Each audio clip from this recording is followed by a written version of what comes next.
Welcome back to In the Alley. My name is Cody. Tonight we are recapping the Thursday night matchup between the Tucson Sugar Skulls and the San Antonio Gunslingers. Don't want to waste any more time. Let's get into it. Tucson kicks off, and CJ Jones takes the opening kick to the Tucson 22 for the Gunslingers. A run by Keyshawn Harper and a pass to DJ Myers sets up a third and short. Designed RPO keeper by Castronova gets a first down.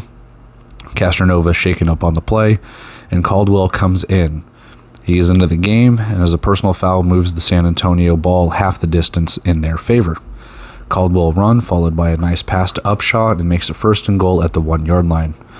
Left side toss play to Keyshawn Harper, and he's in, but a holding moves it back to the 11 yard line.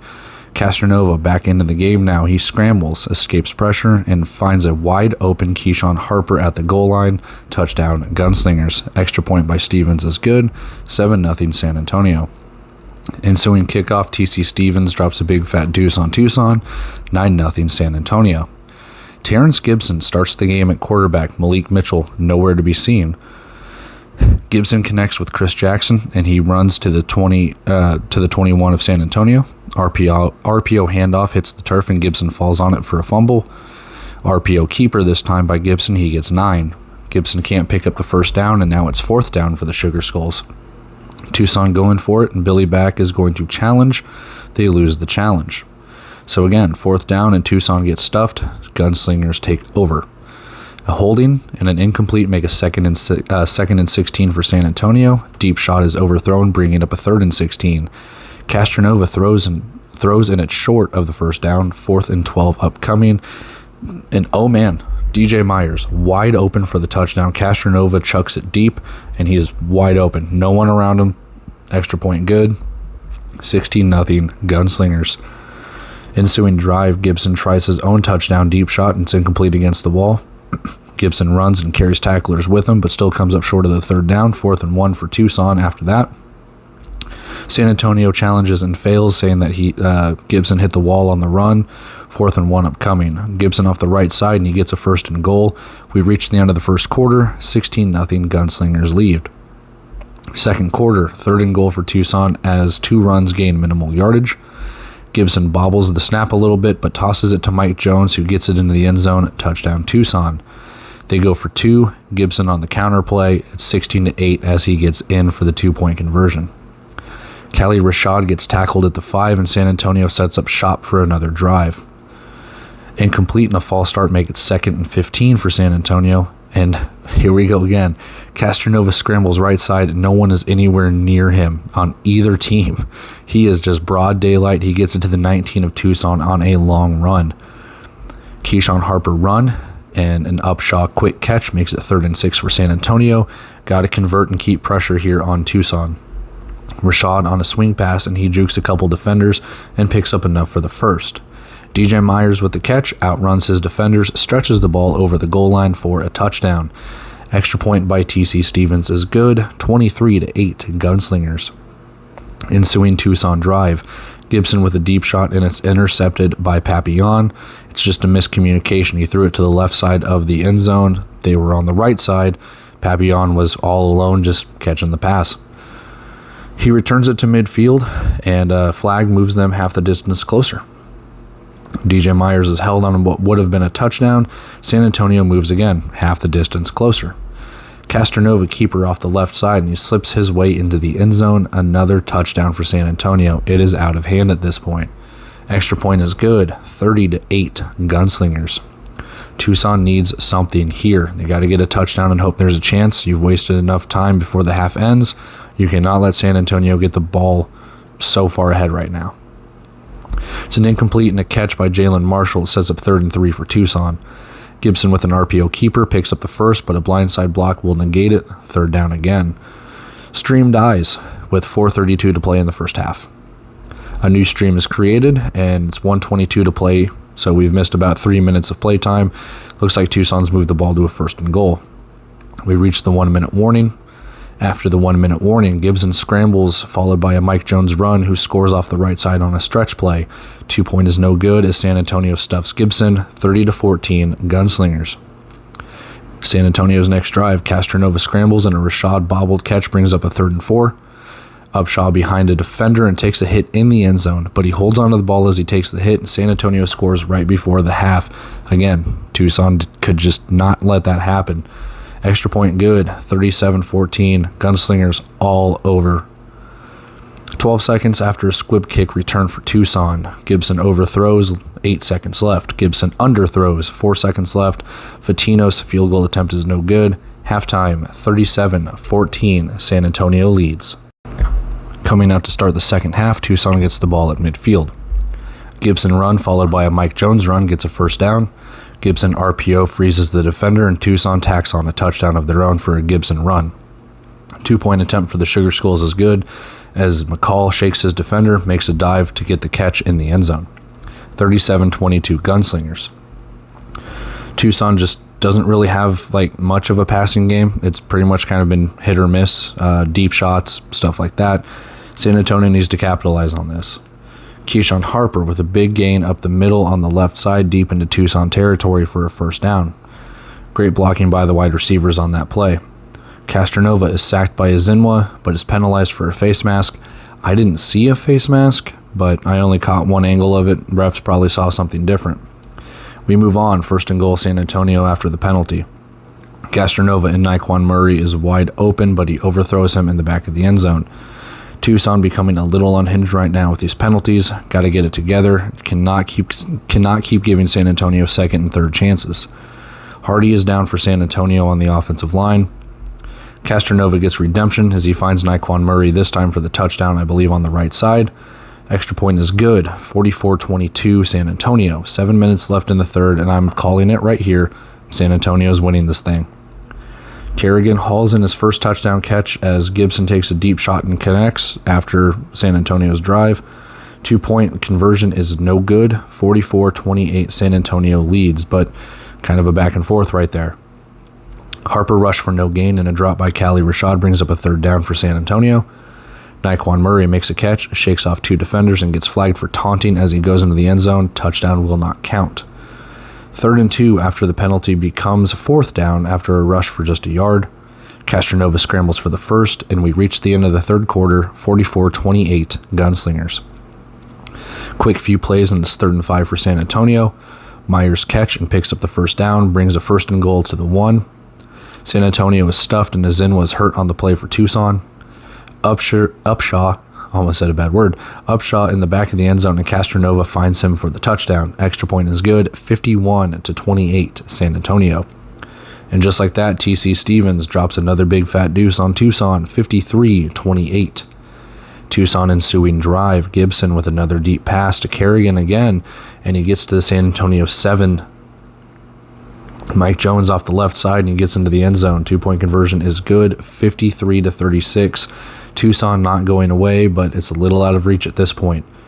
Myers catch and run picks up a first down on 2nd down for San Antonio. 2 quick plays, and it's 3rd and 2. I think San Antonio is just trying to kill clock right here. Harper picks up the first and a few more as the Gunslingers just keep ticking it down. Stream dies again with 5 minutes to play in the game. San Antonio scores while the stream was down. Extra point is good, 60-36 Gunslingers. Live chat said it was something like a Callie Rashad catch. Don't know if it's true. We'll figure it out. Gibson botches the snap on the ensuing Tucson drive, falls on the fumble, bringing up a 3rd down. Gibson overthrow in the back of the end zone. It's 4th down. Gibson scrambles and picks up the first. Gibson is intercepted after the ball is bounced off a defender, either leg or knee or something. It bounces right up in the air. Giovanni Sanders gets the pick. San Antonio runs and takes it to the 1-minute warning. Handoff to Harper, and the clock runs. One more play, it's over. Illegal formation on the kneel down. They kneel again. 60-36 final. San Antonio has their first win in the Indoor Football League. All right, so stats time. Stats still over my face. I think, in my personal opinion, obviously the passing game is going to be the detrimental part here. But I think, like I said in my preview, I think San Antonio's running game really came to play here. 28 attempts, almost 3 yards rushing. I know that's not the best stat, but 82 yards rushing. Keyshawn Harper with 37 yards. Castronova got roughly the same. 152 yards passing, 15 completions. It was kind of boomer bust for the offense for Tucson when it came to passing. 5 completions. Yeah, they got 104 yards. The total yardage, passing yards, rushing yards, they're all pretty similar to San Antonio, but the score obviously doesn't tell the same picture. It was just very, very boomer bust. Gibson just, excuse me, Gibson just didn't seem to be able to set his feet. Now, granted, he's not playing at a position he's used at. He's used to playing at. You'll hear that a lot, but 2 turnovers, 2 interceptions. He threw one right to a defender. The other one was just kind of a lucky bounce that Giovanni Sanders was able to intercept. But I think the name of the game here was San Antonio didn't make them comfortable. 1 for 5 on third down. You were able to force them into fourth down territory a lot. You were able to convert at the end of the first half if you were the Gunslingers. They just kind of took control of the game early on and never let it go. So I don't know what you can learn from here if you are Tucson. If you get Malik Mitchell back, I don't know if it's necessarily smooth sailing, but it's not bad for a little spot replacement to have Terrence Gibson in there. I think he played all right given the circumstances.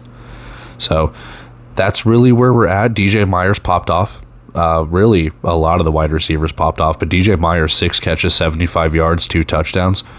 He's coming into it. He is coming into his own right now. Him, Upshaw, Naquan Murray, they are all over the place. This wide receiving core is really starting to heat up for San Antonio. But let's go see if we won our bet.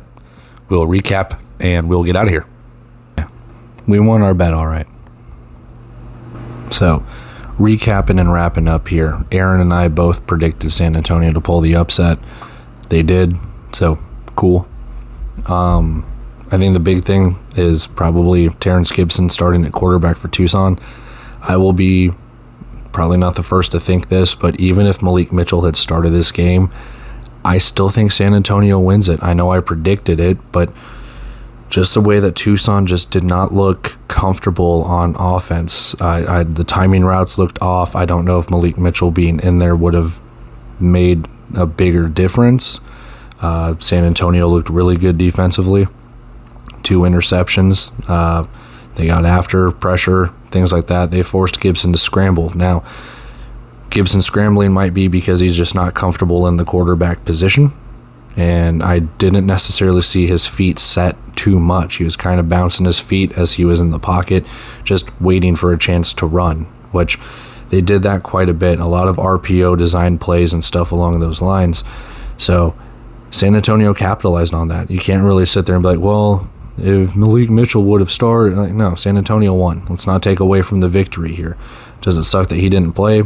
Sure, you want both teams at their best, but San Antonio just came out very prepared. 16-0 to end the first quarter. They shut them out. They were up, 37-14 at the half, and they were pretty dominant there. They held them to, I believe, only 8 points in the fourth quarter. Their defense was pretty stout. I mean, they let them run. There was a couple of deep shots that Tucson was able to connect on, but for the most part, there's kind of a bend but don't break defense, and San Antonio was able to capitalize on it. Like I said in the preview, just keep doing what you're doing on offense for the Gunslingers. Another 60 points for this team. They can put points up in droves. On the Tucson side, it's another one of those, where do you go from here? Is this just a one-off where Terrence Gibson is just the starter because Malik Mitchell was hurt for a week? What do you do if he is out for an extended period of time? I'm not entirely sure. So we'll cross that bridge when we get there. There's not a lot of transactions that come out and that kind of stuff, so it's kind of, you just wait for the first snap of the next game to figure it out. But for the most part, pretty good game. First half just was complete domination by San Antonio.